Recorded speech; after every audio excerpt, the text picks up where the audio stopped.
खबर मध्य प्रदेश की राजधानी भोपाल से है, जहां संयुक्त क्रांति पार्टी के राष्ट्रीय अध्यक्ष एवं लांझे पूर्व विधायक किशोर समरीते ने केंद्रीय गृह मंत्रालय को एक पत्र लिखा, जिसमें घूंघट, बुर्का और हिजाब के उपयोग को शासकीय व सार्वजनिक स्थानों पर प्रतिबंध की बात कही गई।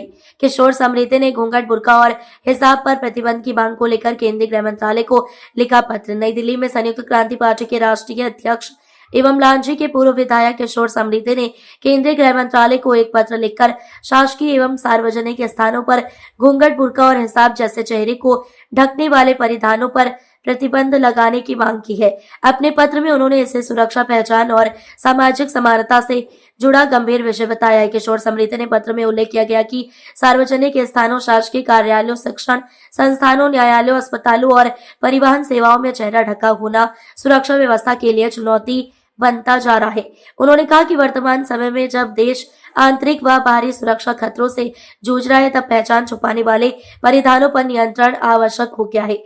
उन्होंने ये भी तर्क दिया कि कई बार इन परिधानों के कारण सीसीटीवी कैमरों और अन्य निगरानी प्रणालियों की उपयोगिता कम हो जाती है, जिससे अपराधियों को बच निकलने का अवसर मिलता है। समरीते ने कहा कि कानून व्यवस्था बनाए रखने और अपराधों पर अंकुश लगाने के लिए सार्वजनिक स्थलों पर स्पष्ट पहचान अनिवार्य होनी चाहिए। पत्र में किशोर समरीते ने सामाजिक दृष्टिकोण से भी अपनी बात रखी। उन्होंने कहा कि घूंघट, बुर्का और हिजाब जैसी प्रथाएं महिला समानता और स्वतंत्रता के मार्ग में बाधा बन सकती हैं।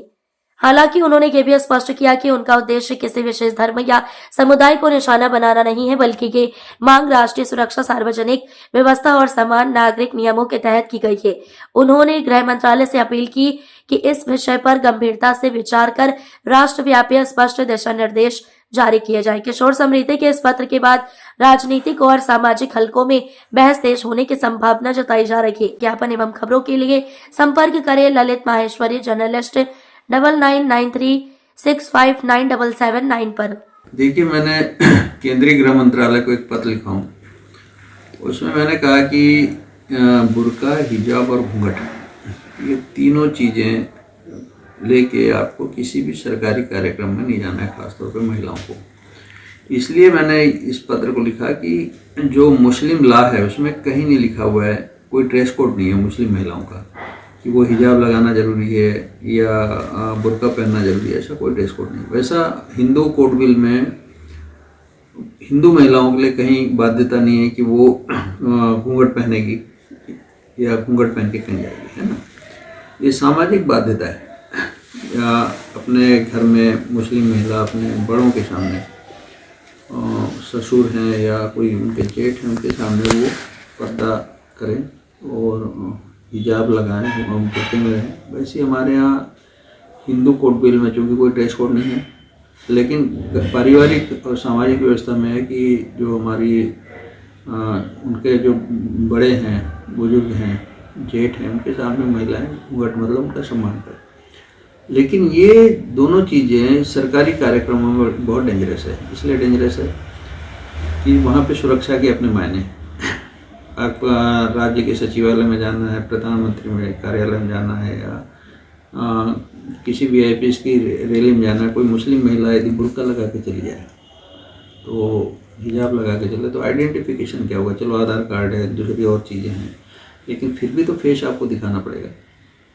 ये तो सुरक्षा के मापदंड है, उसमें आपको नहीं करती, ये सब चीज़ें लागू नहीं हो सकती। तो मेरा कहना जो सरकारी कार्यक्रम है उसमें हिंदू महिलाओं के लिए कि वो घूंघट लेकर ना जाएं, क्योंकि उनके साथ भी आइडेंटिटी है। उनको बताना पड़ेगा किस गांव की रहने वाली, क्या है, कौन है, तो फेस तो आपको बताना पड़ेगा। तो सरकारी कार्यक्रमों में मैंने केंद्रीय गृह मंत्रालय को लिखा कि सरकारी ऑफिसों में, सरकारी दफ्तरों में हिजाब, बुर्का और घूंघट इनको बैन करना चाहिए। साथ ही मैंने ये भी कहा कि जो सड़कों पे आपने देखा होगा, आपकी मोटरसाइकिल लेके आप जा रहे हैं, मुंह में पूरा कपड़ा बांधे हुए हैं, तो इस तरह के लोगों को भी बैन करना चाहिए, क्योंकि इसके आड़ में कई बार जो क्रिमिनल एक्टिविटीज़ भी बहुत ज़्यादा हुई है। तो आपने देखा होगा स्कूटी में लोग चल रहे हैं गर्मी में खासतौर पर, तो गर्मी तो ठीक है, लेकिन कई 12 महीने लोग चेहरा पूरा ढक के चल रहे हैं, तो इससे क्या है, आपराधिक गतिविधियाँ बढ़ती हैं और इसको रोकना चाहिए, पूरे देश में रोकना चाहिए। तो मैंने अपनी पार्टी की ओर से पत्र लिखा हूँ। और इसी मैटर पे आपने देखा होगा कि नीतीश कुमार का एक डॉक्टर को एक बयान सामने आया कि उन्होंने उसका हिजाब खींच दिया। भाई मेरा कहना, आप सरकारी नौकरी पाने जा रहे हो तो आपके दस्तावेज चेक किए जाएंगे, आपको फेस चेक किया जाएगा। आपको हिजाब और बुर्का पहन के वहाँ जाने की क्या ज़रूरत है? आप डॉक्टर का अपॉइंटमेंट चयन के लिए गए तो सरकारी कार्यक्रम है, कोई आपका सामाजिक कार्यक्रम थोड़ी है, या आपके साथ कोई गलत हो गया। दूसरा, आपने गहलोत का देखा होगा, अपना तत्कालीन मुख्यमंत्री राजस्थान, उन्होंने भी एक महिला का घूंघट उठाया। तो ये काफ़ी एज के लोग हैं, बुजुर्ग हैं, आपके सामने बच्चे बराबर आप लोग हो, तो आपके साथ उनका जो नज़रिया है, कोई मतलब ख़राब नज़रिया नहीं है, आप उसको गलत इससे नहीं कह सकते साहब हमारा। आपको इस तरह की एक्टिविटीज़ नहीं करनी चाहिए। सरकारी कार्यक्रम में आप जा रहे हो तो बिना हिजाब और बुर्के के बाद में फिर उस कार्यक्रम के बाद आप पहन लो, किसने मना किया? लेकिन सरकारी कार्यक्रम में ये सब चीज़ें बैन होना चाहिए। तो मेरा केंद्रीय गृह मंत्रालय को पत्र लिखा है। मुस्लिम लॉ में मुस्लिम महिलाओं के लिए कोई ड्रेस कोड नहीं है, और हिंदू कोड बिल में भी हिंदू महिलाओं के लिए कोई ड्रेस कोड नहीं है। ये आर्टिकल 25 कॉन्स्टिट्यूशन में धर्म की आज़ादी, अभिव्यक्ति की आज़ादी, धर्म की आज़ादी, और उसी का लाभ लेके संविधान का आर्टिकल 25 का लाभ लेके लोग बुर्का और इसको अपना पहन के जाते हैं। लेकिन बुर्का भारत के मुस्लिम लॉ में नहीं है, जो कॉन्स्टिट्यूशन में हमने तैयार किया।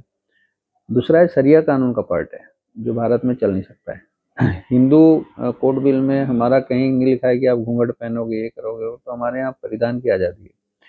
तो इसको देखते हुए मैंने इसलिए पत्र लिखा कि भाई अगर कॉन्स्टिट्यूशन के हिसाब से अपना देश चल रहा है तो आपको सरकारी कार्यक्रमों में और सरकारी ऑफिसों में, अदालतों में आपको बुर्का, हिजाब लगा के नहीं जाना, बुर्का पहन के नहीं जाना, हिंदू महिलाओं को घूंघट पहन के नहीं जाना है।